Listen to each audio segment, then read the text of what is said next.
Hey guys, I just want to show you what I use to marinate my corned beef brisket that I will be cooking for 6 to 8 hours in the crock pot.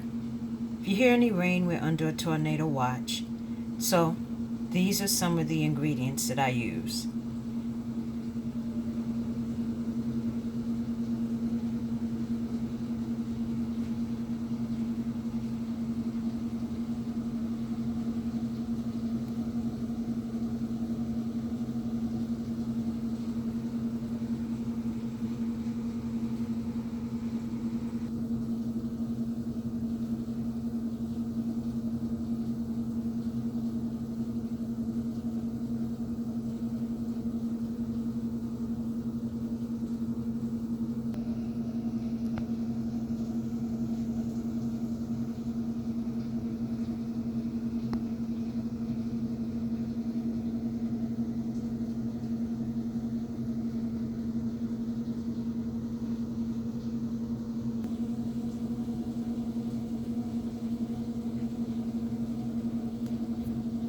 So I'm going to let this brisket marinate overnight, and then I'm going to place it in a crock pot for 8 to 10 hours on a low setting. If you don't have all of these ingredients, please feel free to use what you have.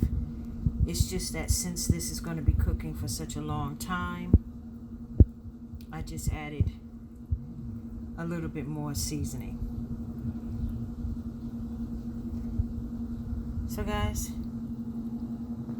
tomorrow I'll show you the end product, but this is my marination of my corned beef brisket that I will be cooking in the crock pot tomorrow, once again for 8 to 10 hours, and hopefully I'll come back and show you the finished product.